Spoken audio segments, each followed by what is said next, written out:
Now we are ready to do some leveling on this French polish.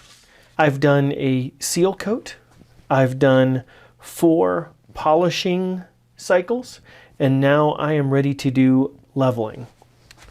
Now leveling in the traditional method was and is using pure alcohol without any shellac in a muñeca to come in and burnish and kind of using that alcohol to level everything flat and pressure to level everything flat. And it takes some time. It takes a delicate touch to do that, and it takes quite a bit of time. I want to avoid that because I like my time. So I'm going to take a 1200 grit sandpaper, fold it into thirds. Well, first of all, fold the sheet in half, and then in half again, just like you would a standard sanding block. And then we fold it into thirds. And then I wrap it around a sponge sanding block. Now I'm going to take this sandpaper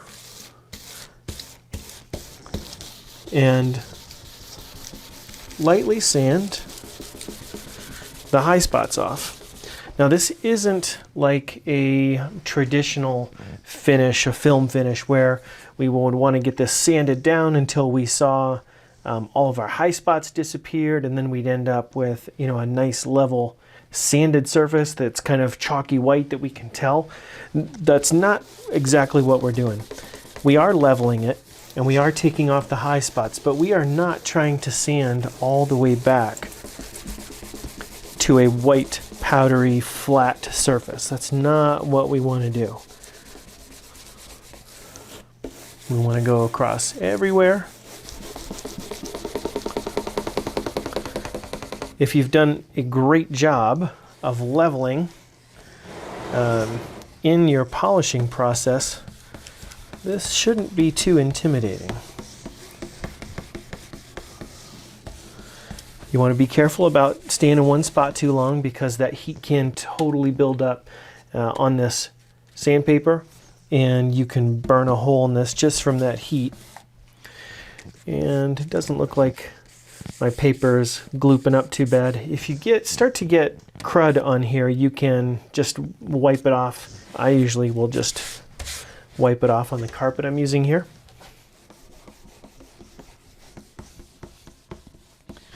I don't have a whole lot of high spots.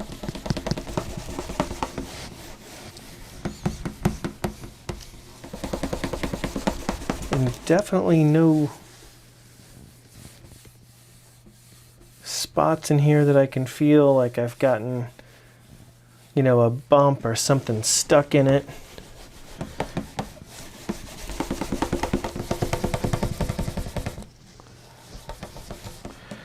Try to look at everything in, you know, in a reflection. If you can get a light reflection on all of your surface so you can see exactly what's happening, that's helpful.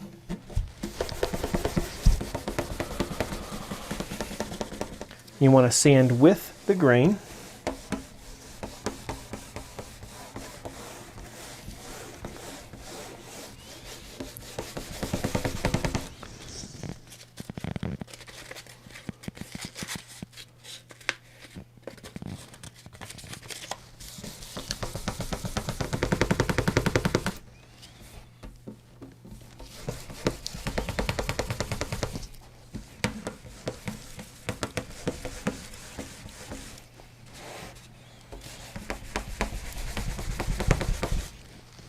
I'm using 1200. You can also use 1000.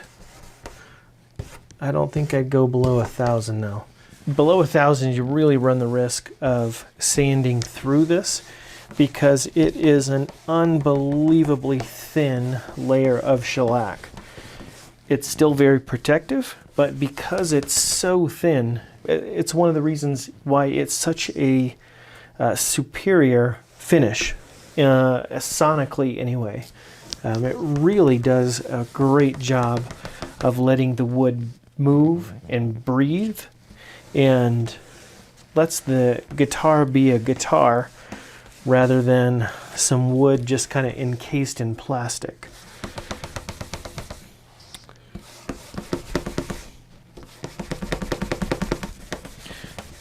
And the sandpaper method versus the pure alcohol, I really prefer the sandpaper method.